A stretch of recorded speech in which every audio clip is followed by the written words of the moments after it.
Hello, and welcome to Forza Horizon 4. In today's video, I'll be doing the 100,000 credit challenge, where I'm going to try and pick a car under 100,000 credits, upgrade it as much as possible within 100,000 credits, and I'm going to try and see how good it is.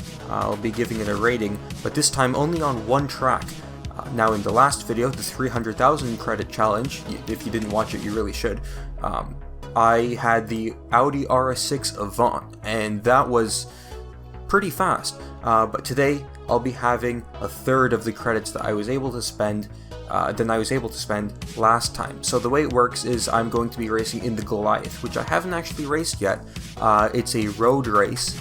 It's a really long one, and I'm going to try and see how quick it will be.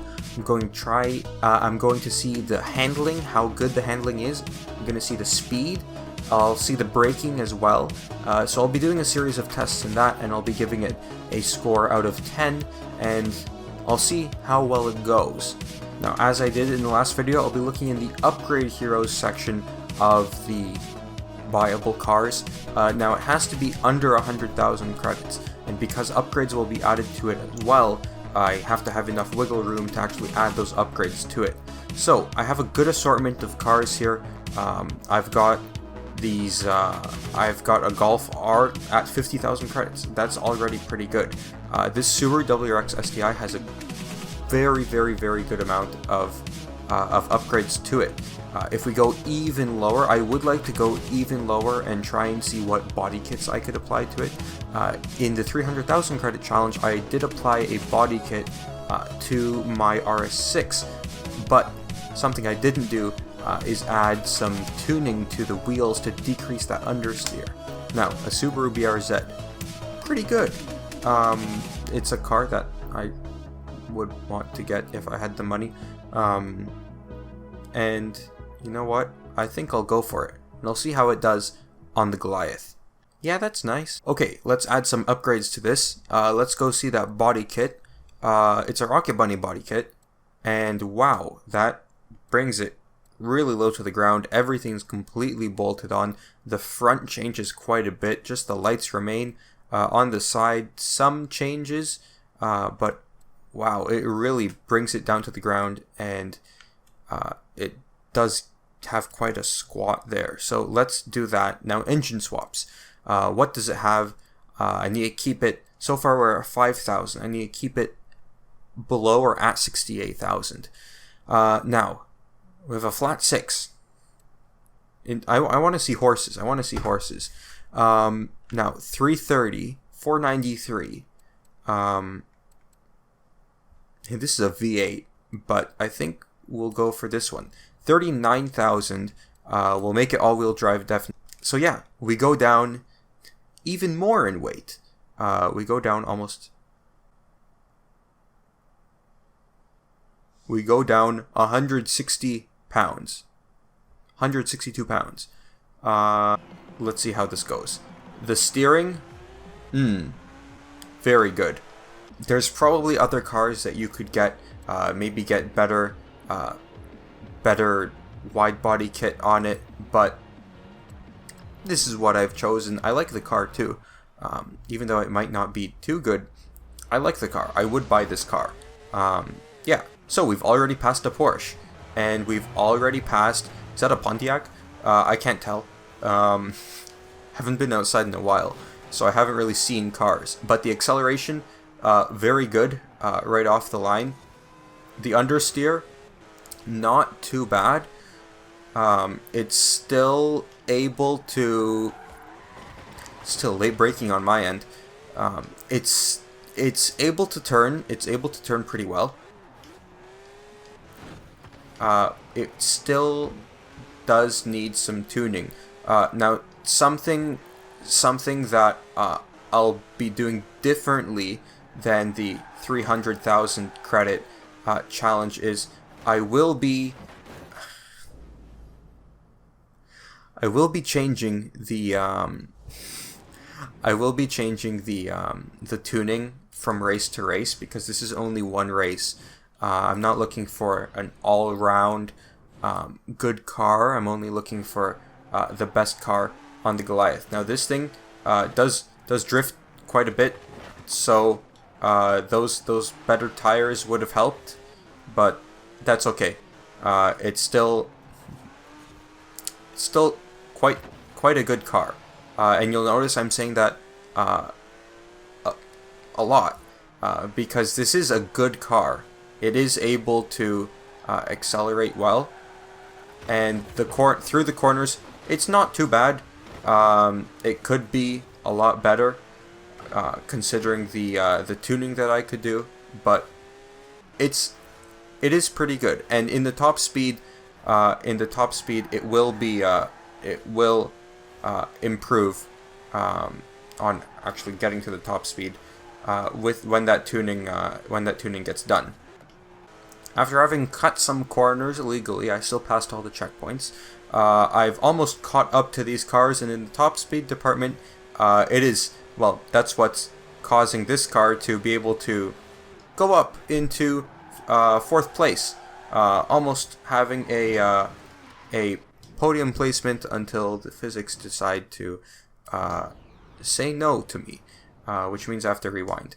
But this thing does drift really easily, as I said, but that recovery is what makes it shine. Up into 1st place, and that's the good news of where I'm at.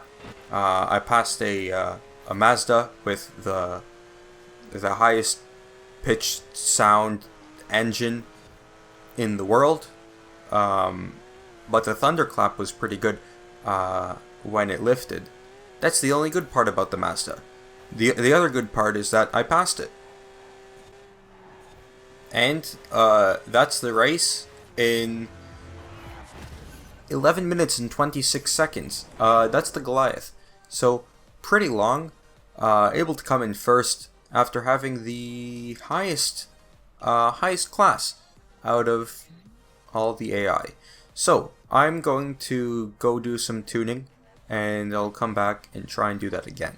So upgrades have been applied, not upgrades, tuning has been applied, and I've lowered the tire pressure and increased it in some parts.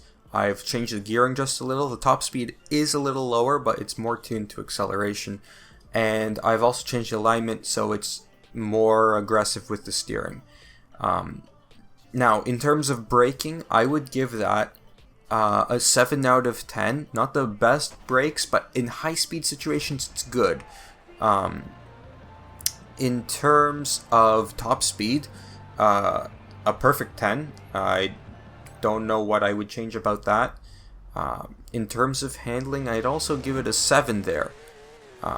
But I'll see how it is on this. Time to beat is an 11:26. If I match that time, well, I guess I have to do it again. But really what I have to do is get around the AI. I can already see that the handling has increased drastically in terms of quality. I can steer a lot better, and oversteer doesn't exist. So I think this is going to be a faster lap. And I haven't really lost my placement yet, which is good as well. The brakes are still holding up, and I'm able to get back on the track a lot faster if I do mess up without doing a full rewind. Something about wide body kits to remember is that they always do add understeer, because there's that decreased ride height. There's less room for the wheels to turn, but that's always able to be fixed if you add those upgraded springs and dampers, so that you get that, so that you can unlock that alignment, so that you're able to hop into first place at the 3:15 mark, enter a drift, go off-road a little, and still be able to maintain that lead by a hair. Unfortunately, because we're in the UK, the weather has turned to this: rain or sun showers, sort of. Which means that I'll have decreased grip. Now the skidding about that you're seeing now is all coming from me. But yeah, it's starting to rain, which means loss of grip, which means a slower time. But I'd like to get as fast as I can past the finish line, so that I can see what needs to be done. It does not look like I'm going to get a sub 11 minute time, but I'd like to get a sub 11:15 time, almost at the finish line now, and it's just flying to the, actually no, it's not flying to the end. Oh yes, it is flying to the end, and the final time is 1:14, which is a 12-second increase from last time. So that's the power of tuning. 11:14.4, and that's the fastest time. The AI gets they get a 11:23.7. But yeah, that was a pretty good lap. Now, because I don't think I could really get a better time, maybe shave off 1 or 2 seconds, which isn't a significant increase compared to the 12 seconds that I got. What I'll be doing now is I'll be doing an acceleration test, I'll be doing a brake test, and I'll be doing a top speed test, and I'll be seeing how the handling is at that high speed. I'm doing a custom event called Money and XP Farm, and it will be on the Juggernaut, and I'll be basically seeing how the handling is at that top speed. So let's see it. Can it beat all these cars? Well, so far it's losing to a Levante. Right now it's winning. Now the brake test I'm not going to do until I hit 200 miles per hour. And there is quite a bit left to this race. Now as I'm accelerating, obviously because it's all-wheel drive, putting power out through all 4 wheels, the handling decreases as the power is being put down. Now that brake test is coming. 200. All the way, brakes all the way down. And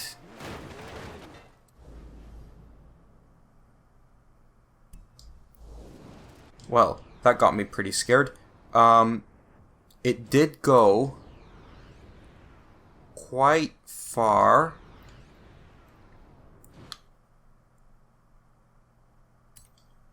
Let's hit 200 again. From the bridge to here. Then I get punted. So from the bridge to there. So not a bad result. 200 at the bridge.